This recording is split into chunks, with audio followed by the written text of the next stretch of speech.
To day 8 of Control the Controllables live from Wimbledon. And today, once again, brought to you by Novellus.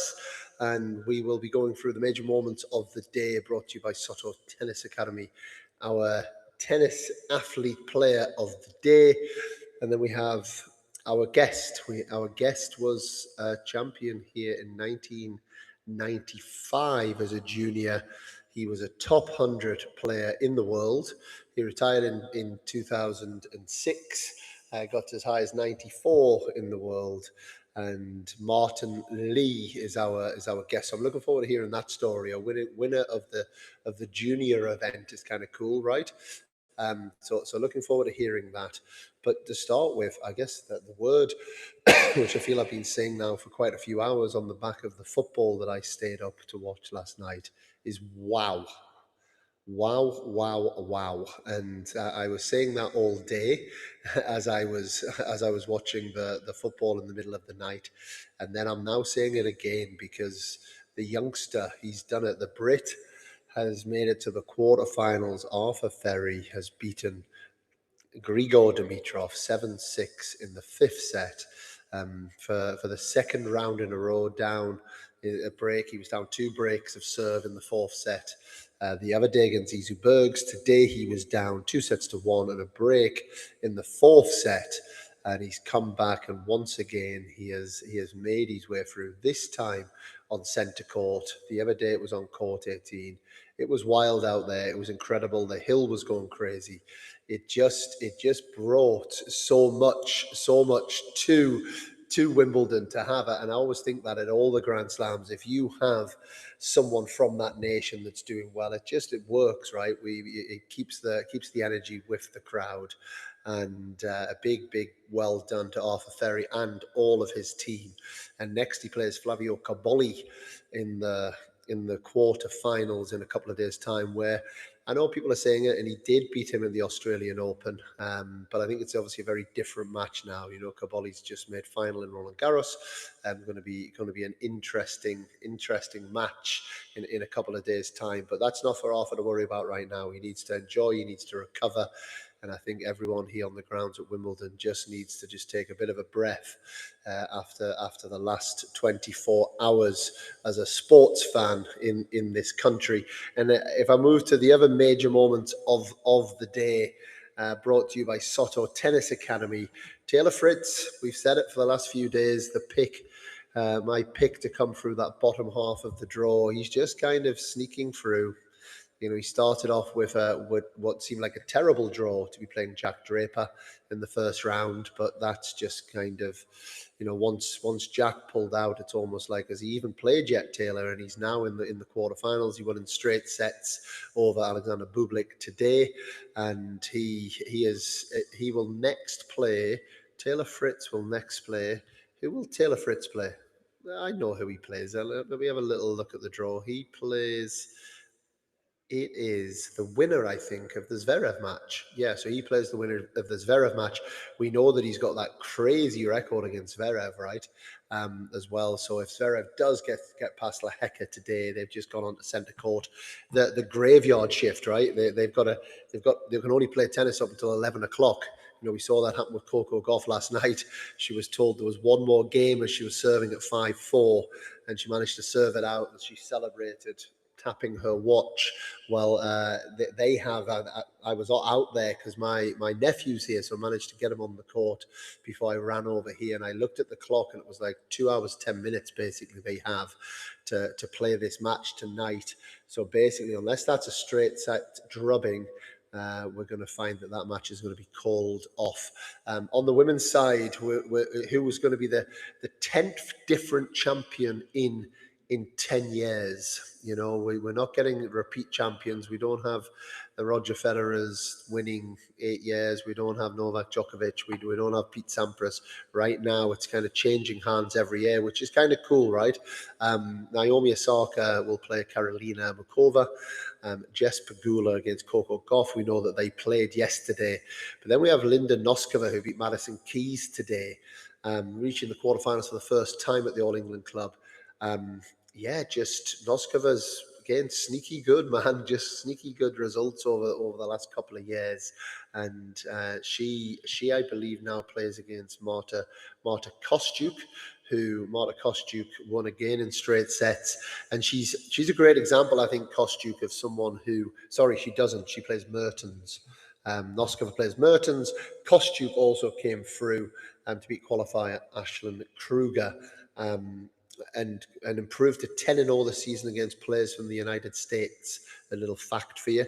And Marta Kostyuk as well, we talked about this around Roland Garros, just that mindset shift that she's had. Talking not so much about winning, and talking more about enjoying the experience and having a bit more gratitude to be out there playing. And she certainly seems to be playing incredibly well. She will play against Jasmine Paolini, who beat Alexandra Iala 6-3 in the third set. And I think for Paolini, I think all of us, it's great to see her back to playing some of her top tennis. She's had a difficult last few months. Maybe it's coinciding a little bit with not playing the doubles. I know her and Sara Errani pulled out. She's played a little bit less. I think she was a bit burnt out. I've mentioned that on the podcast a little bit over the last few weeks. And there she now is back in the quarterfinals. I know she was in the final here a couple of years ago. Obviously plays incredibly well on the grass courts. So there we have it. We will have a new champion. Nobody that's, I don't think any of them that have won it, and it's a new champion of the last the 10 out of 10 years we've had a different champion on the women's side. And Paolini actually, the news that I guess coming out of Wimbledon is Roger turned up. Roger turned up, and everyone's kind of talking about it in their press conferences, but also on the court. And Paolini said, stepping onto this court is something special. I was looking forward to it. It's an amazing atmosphere, and it's something else to play tennis here. I feel so lucky to have this opportunity and feel lucky to get the win.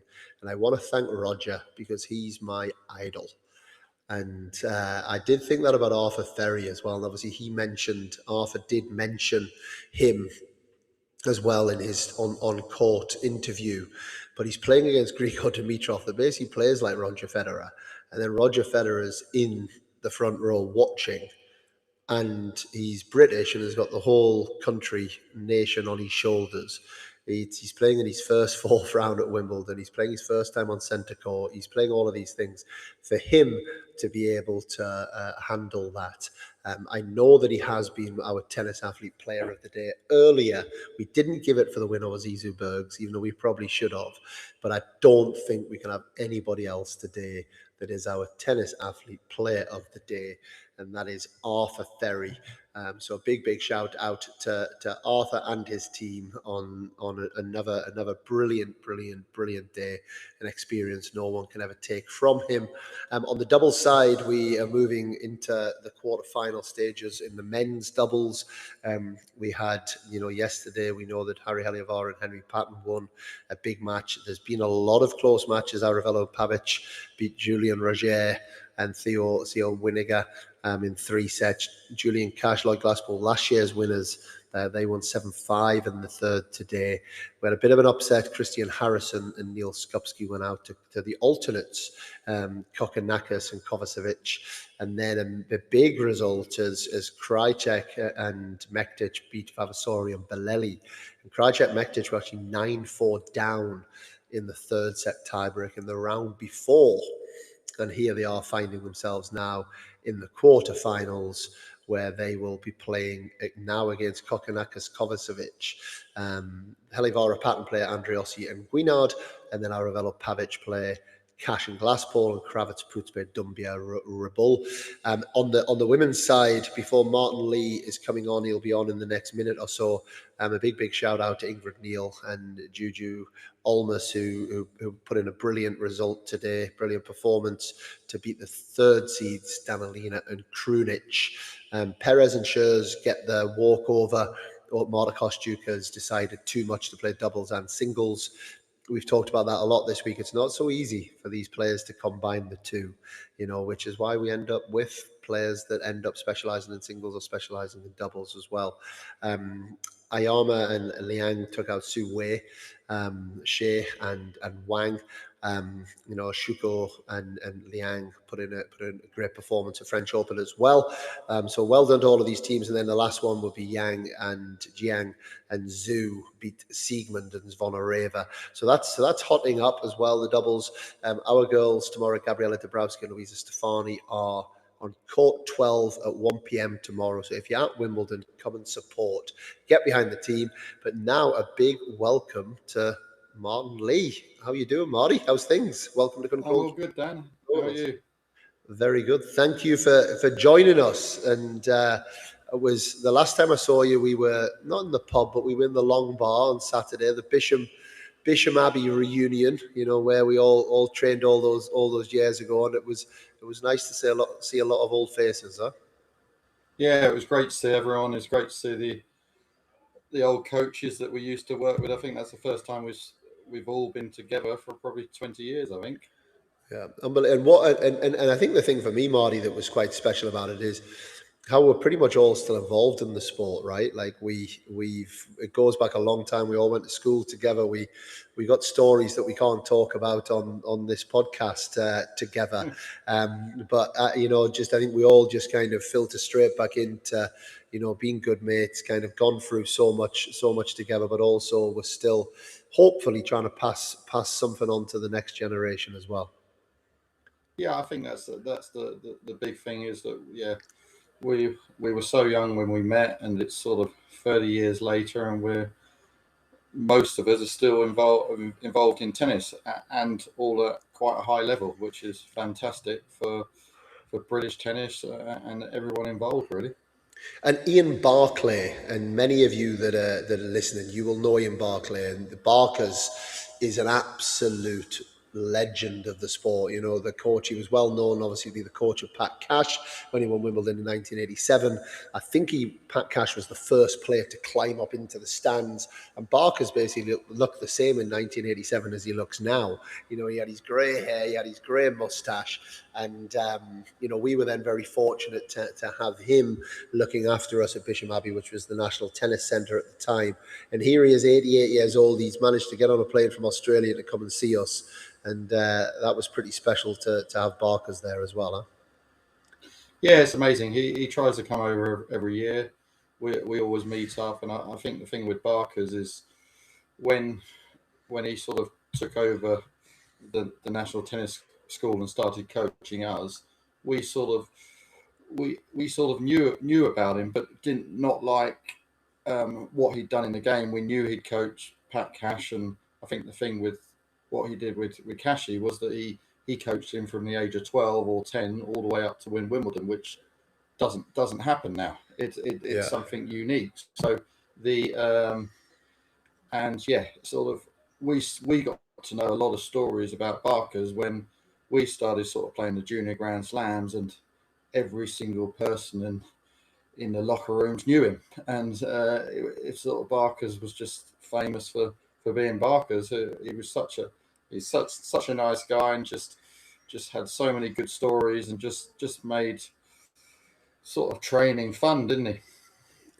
Fun, on the edge. There was I mean, incredible, and that's where I want to start, Marty, because we're at Wimbledon. It's during Wimbledon. Bringing people on to share their stories. I remember this well, that we were there 1995 watching you guys every round, all of the Bisham lads together, and you and Trotters, James Trotman, who was coach of Jack Draper, playing. But after you won the semi-final, I don't know if you remember this, but we had to go on some trip somewhere. So we actually missed the final. We'd been there, we were gutted. We were all like, what? We've got to go and play a tournament. Like, we can't watch Marty and Trotters in the final of Wimbledon on court 1. Like, what the hell? Like, this is like ridiculous. But I just remember that being like myself, and I wasn't playing. But I just remember that week myself was like an unbelievable experience to kind of live that through, what you guys were doing. It is 31 years ago, which is like, what has happened?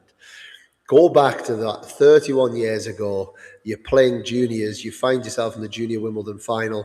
I know that in that final it was court 1, and it was actually famously, I believe it was Boris Becker said, Are you telling me there's something more important going on right now than the men's singles final because of the noise that was coming from court one, the old court one that was obviously right next to centre court? And it was Martin Lee, James Trotman winning the junior doubles at Wimbledon. Yeah, it was. It's probably still one of my best memories. I remember we were in the changing rooms, and the old changing rooms were sort of under court two, the old court two, and we're in the changing rooms, and Barker's. We're just sort of warming up. We're probably going on in about 10 minutes time, and Barker's walks in, and we're very, very nervous, and we don't know what the crowd is or anything. And we said to Barker's, "Oh, have you been out on the court?" And he goes, "Yeah, I've been out there." And we said, "Oh, how many people out there?" And he goes, "About 8." So that's what. So that sort of relaxed us because we thought there's no one on this court. And then we sort of walked to the court, and you can't see the courts, the old court one, because it was attached to centre. You walked sort of under centre, and then you walked through this sort of gangway, and then you just walked up to court one, and then we walked in there, and it was full to the rafters. It was, and we turned around to Barker's, and we gave him a few swear words, but it was just, as I said, it was the memory. It's probably my best memory at Wimbledon. We played. We were nervous, but we started really well, and sort of just. I always felt we were going to win. We were playing better than the other guys, and then I think we got to sort of match point, and maybe lost that one, and then just won it, and it was just that feeling. And yeah, and what you said about Becker. So Becker was playing Sampras. Sampras beat Becker, and in Becker's speech, he said, "Yeah, I don't know what was going on court one, but it was a lot more exciting than this court." Yeah, so it was amazing, and then it sort of rolled on from there. We won it. We got to go on centre court to collect our trophy from the royal box, which was fantastic because that we got that straight after the men's final. Then we were straight into the locker room because if you win one of the titles, you got to go to the Wimbledon ball. So we were trying on tuxedos, and then we got in. They laid on a limousine for us. We're in the limousine, and this was the time when there was no social media, nothing. And then the driver of the limo had Capital Radio on, and then the first thing, the main headline was me and Trotters winning the boys' doubles at Wimbledon ahead of Sampras beating Becker. So it was, and then I think every paper next day. It was a big deal, I remember. Because I think we were the first British pair in singles or doubles to win a title at Wimbledon in the juniors. So I think it was something that was quite special. We didn't really sort of know that at the time, but it was something that was really. I still remember it today, like it was yesterday. And today we've had a British guy that's done something pretty special as well in Arthur Ferry, and you talk about noise, you talk about Henman Hill, you talk about all of those things that we know about Wimbledon. And what's your take on that? As someone who's obviously still heavily involved in the game, a highly respected coach, got all of your experience. For a lad who is outside, he's now inside the top 100 world, but outside the top 100 in the world, to win those matches 7-6 in the fifth set, when the British players over the years, we go back to them, the Chris Baileys, matches against Goran Ivanisevic, so many kind of almost got through. What have you got to say about Arthur Ferry? It was amazing. I was sort of on court. I sort of own a tennis academy now, so I'm still heavily involved in tennis. And I was on till about 7:30, and then came in and watched the last sort of probably close to 2 sets, and it was amazing. He just sort of looked at home on the court as well. He just was it was like another match to him, and you could see he was nervous, but he was relaxed at the same time, and he was getting the crowd involved when it needed to be, and he was just he just sort of played such a solid game, and sort of didn't make many errors, but he just looked. The longer the match went on, he looked like he was getting stronger, and Dimitrov was getting a little bit more tired. But yeah, no, it's fantastic to be a wild card and make the second week. Um, I think I made the second week once, and that's not because I won 4 matches. I won my first round main draw 1 year, and then it rained for 6 days non-stop. So I made the second Monday, but I only won 1 match. But we'll still take it. And I can't have you on, Marty, a big Millwall fan, without mentioning football, because it seems as this like the new era of British athletes or English athletes. You know, the almost ran tennis players we used to have, but we also used to have a team of football players that just didn't quite step up. And I said at the start of this show, for me, there's been 2 big wow moments that have happened for our country in this last 24 hours. Were you up till 5 o'clock in the morning like I was watching that last night? I was up at till 5. I got my kids wanted to watch it, so originally they said, "Oh, can you wake me up at 11:30?" Then I went to bed at sort of about 8. Woke up for the last 10 minutes of the Norway Brazil game, and then it said it was going to be delayed an hour, so we got them up at 20 past 1, and then we had about 8 friends come over about 1:45. And we watched it, and it was. I think it's probably my most memorable England match, and I don't think I've ever missed an England match in the Euros or the World Cup, and it had everything, and the way they just dug in the end was amazing, because I think we had probably 10 defenders on the pitch, and if Mexico got 1 goal, there was no way we could win, because we weren't going to score a goal. There was no striker on there, but it was just it was amazing. Amazing. Are you ready for our quick fire round that we've been having with our guests over the last few days? We can go for this, yeah. Your best ever Wimbledon memory as a fan? My best ever memory as a fan was when I was about 7 years old, and a long time ago. You probably remember it was short tennis, and I got to play short tennis at Wimbledon, and I met the Queen. Wow. Yeah, so I did that a couple of years after you, and I met John Lloyd and Virginia Wade. what did you? How did you get the Queen? I got the good year, I think. Then Nothing against you, John Lloyd and Virginia Wade, but do you know what I mean? The Queen would be. Finish this sentence. When I think of Wimbledon, I think of. Henman Hill. Who would you most like to play on centre court, past or present? Andre Agassi. What song would you like to walk onto centre court to? Wonderwall. If the whole tennis calendar in your era, so your time, was played on grass, would there have been a different top 5 in the world on the ATP and WTA?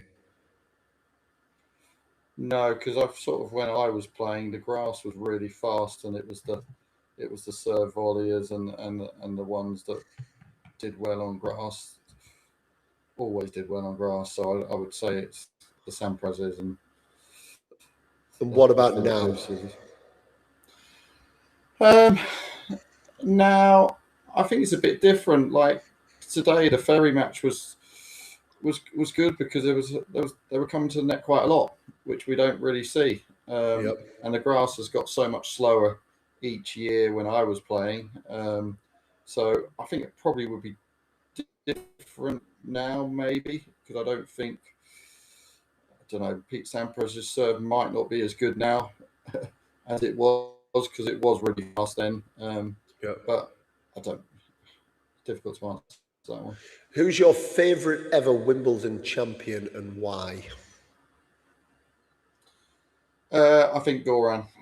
Mm, Just he was one of my idols because I was a lefty as well, and I knew him quite well. And we practiced a lot, and he was a good character. And he just that year when he was because I think he was a wild card, wasn't he? he was, yep. When he won, and it was just we all wanted Hemman to win, and then as soon as Tim didn't get through that semis, I wanted Goran to win, and that was amazing for him because he had about I think he had 2 or 3 finals before that Yep. didn't get over the line. What is your guilty pleasure in tennis? Guilty pleasure in tennis. Or life? I think my guilty pleasure in tennis is when I'm not playing well and making the other player not play well at all as well, bringing them down to my level. You were good at that. Yes. Yeah, I I enjoyed remember, that. I remember playing you in doubles in Nottingham one year. It was like maybe Nottingham Challenger or something like that. And I've never known anyone hit such slow returns. It was like, but it was like it would end up on my bloody feet every time. Like I was like, what's this? He's literally just bunting the ball at my feet. Looking back, I think why didn't people used to poach more? But maybe you then would have held it and gone down the line. And it was like, yeah, it was. There was some ugly times playing against you, Marty. And another one of my big memories was watching you play Grosjean in the final at Roehampton on grass in the juniors Yeah, under 18s. And I think you were maybe playing for world number one junior that day. Is that the right memory I've got? it would have been very close. Yeah, it was. Yeah, because I think when I played him in Mexico, and I was number one and he was number two. Yeah. And then he beat me at Roehampton. He might have gone to number one when he beat me. Actually, probably Right. Okay. See, I after lived that. your junior career. We all lived your Right. junior career as well. You know, we all, and I think Well, that was nice, right? We all cared about each other as well, how everyone else did it in our group, I think that's Barker's got that right with us all as well. I was going through a few of my results before I came on here, and when we won the doubles at Wimbledon, me and Trotters, the 2 weeks before at Thames Ditton, me and Trotters beat you and Davy Sher 6-1, 6-2 in the doubles. Did you? Thames, Yes, we got in. yeah, Thames That's a good Ditton. win. It's a good win over me and Davy Show. We were a decent doubles It team. is, yeah, yeah. So we played a role. We played a role in setting you up. What's one thing that you'd change about Wimbledon? Um, I think I would quite like the no net rule Okay. because it's in the juniors, and then I think that would be quite interesting for some interesting points at some interesting situations. What's the best advice you would give a young tennis player that they should really remember through their tennis journey? You've just got to be an unconditional competitor. You've got to just never give up and just try your best. And it doesn't matter if you lose to someone 6-love, 6-love. You keep trying, and then next time you might win 2 or 3 games off them, and then next time you might get a set. But if you just an unconditional competitor and you just try as hard as you can every single day, you'll improve and you'll maximise what you're meant to do in tennis. Brilliant answer. And last question, Marty, before you can jump off, before I answer a couple more of the questions that are coming in. Who's winning the World Cup? Is it coming home? I think we've got a chance now. France looked very, very good at the start, but hopefully they peaked a bit too early. But I think if Bellingham plays like he did yesterday, I think we'll be all right. Marty Lee said it. It's coming home, guys. Marty, thank you. You can jump off now. Thank you so much for coming on, mate, and hopefully catch up with you really soon. Cheers, Dan. We've got a question here coming in before I jump in, guys. We got before our dear Dan's. We got a question here that I've just seen come through. With Elisa Mertens getting knocked out of doubles, did you expect her singles win? How surprising was her win against Rebecca? I rate Mertens very highly, and I think she's.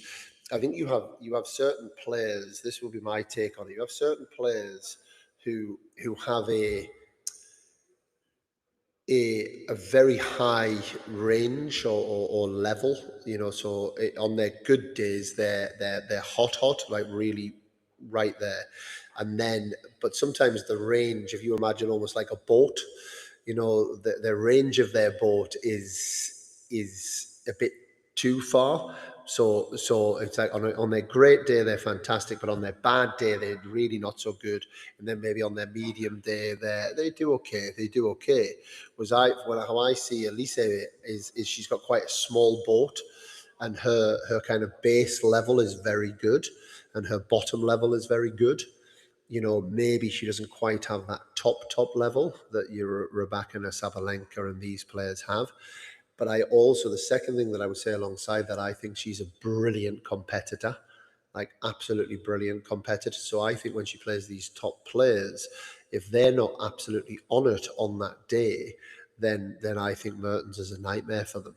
I think they really are. So, and that's, was I surprised at a win against Rebecca? A little bit surprised, maybe, but I know Rebecca seems to have gone off the boil a bit the last few weeks. It doesn't seem like they're. I said this the other night. I don't know. I don't have any inside knowledge on this, but there's something not right. And we know historically the last 2 or 3 years when Rebecca has kind of upset in her personal life, that it does tend to go onto the court as well.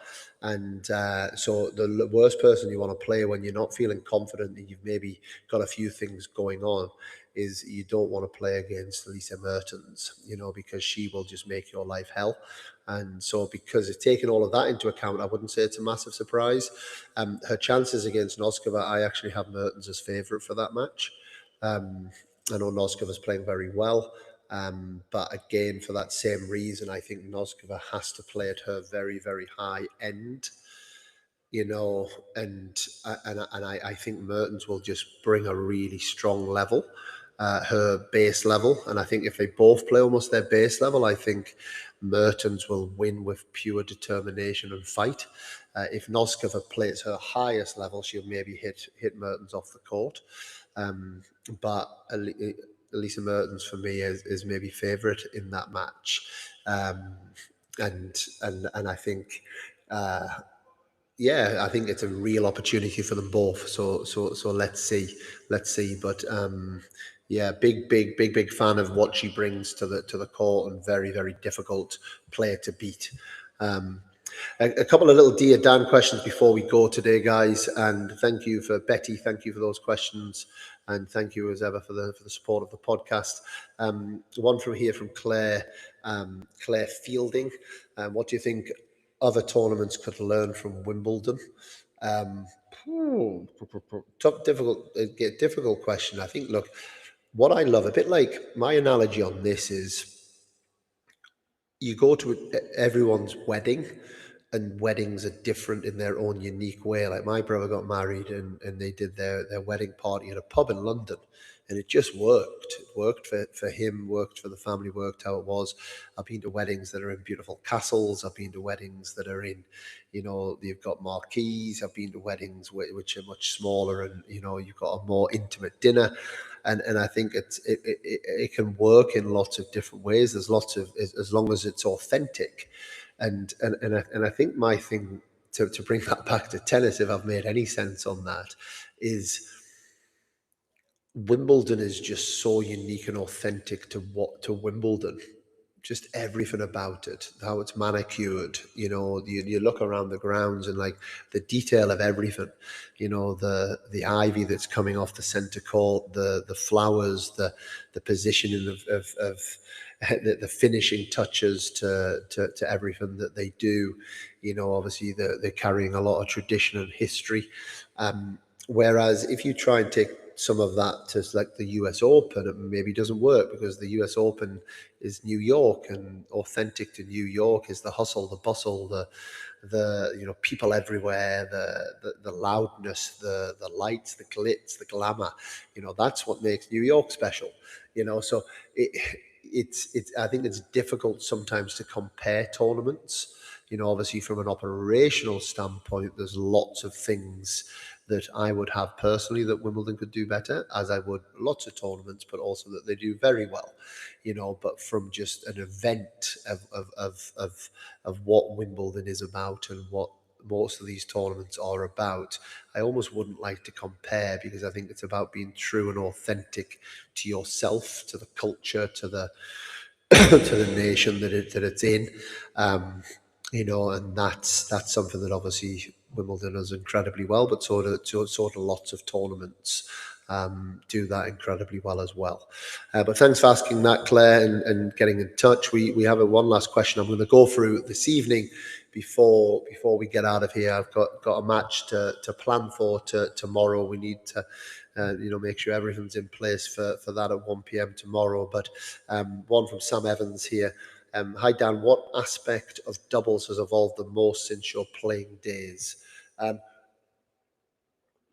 I would I would say this one's relatively simple actually. Is I think the serve and territory management, the understanding of the territory geometry of the court and linking that into set plays is, I would say everyone's well informed on that now.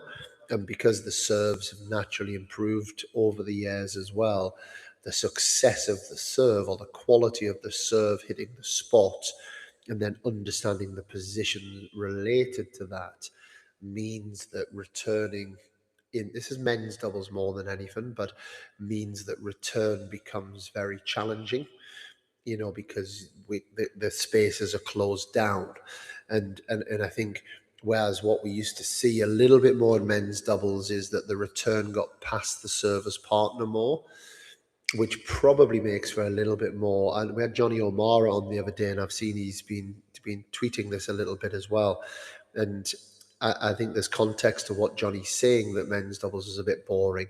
If Calvin Betton hears me say that, he's gonna be saying no, it's not. And I'm not saying that it is. However, I do get that people like to see maybe a little bit more creativity. So we used to see maybe like John McEnroe play a first volley, and then there was like a bit more angles and a bit more touch and a bit more, it's maybe become a little bit more sterile. And I think that's related to how good the serves are and the positioning, and how sharp they now are as service partner. Whereas I talk about this a lot, I think in women's doubles, the starting point of a point is that the return is of a higher quality. So they avoid the partner of the server more, or they hit a higher quality ball at the service partner, which makes it harder to finish the point. So now we're starting from that position of ball three, where you've maybe got to be a bit more creative, a little bit more tactical. You need to have maybe a few more tools in your box, which is why I do relate women's doubles a bit more to junior doubles, and also club players looking to learn a lot about doubles. I would recommend watching women's doubles over men's doubles, because in general, men's doubles is dominated by the serve spots being hit, and then the territory and geometry of the court being covered. And this, which is why we're seeing a lot of these men's doubles matches here at Wimbledon. I know it's a bit slower than it used to be, but it's still a somewhat fast surface. Sorry, there's a bit of noise behind me. But is it comes down to, you have one or two opportunities. I was watching Glasspool and Cash today, and they got to 6-5 break point, and you're kind of watching in the third set and you think, well, this is your chance, because if you don't take this chance, could be ace or ace finish, and now you're in a tie break. And fair play, Lloyd stepped up in a clutch way. He made a return a bit shanky, but then hit a great backhand, and that's it. That's your one chance. But it's very easy to be, after that match, if you've missed that backhand, going, oh my god, we had that chance, but it was just one. You don't get as many. The margins are a lot smaller, and I do think that that has evolved, and it's probably going to continue to evolve. The information's out there now, the statistics are out there, the data's out there now on the ATP. You now have this opportunity. Everyone gets the insights now as well. That's just come out in the last few weeks on the doubles side. They've had it for the singles guys for a while, so kind of watch this space a little bit on that, because I think people are getting better at it, which is why in general as well, players that are playing a lot of doubles, they might not be as good at a tennis player or singles player as the top singles players, but in general, they'll beat them because they do the doubles thing so well, and it's become a real craft. Obviously, sometimes tennis, just pure tennis, can beat doubles, but in general, they've become so good at that skill of doubles that they often come out on top. Sorry, going on a bit too long, Sam, but hopefully that answers the question somewhat. And we will be back. Tomorrow is day 9. Wow, we're going by fast. Lots more great tennis to come tomorrow, and I will be back again tomorrow evening. But until next time, I'm Dan Kiernan, and we are Control the Controllables.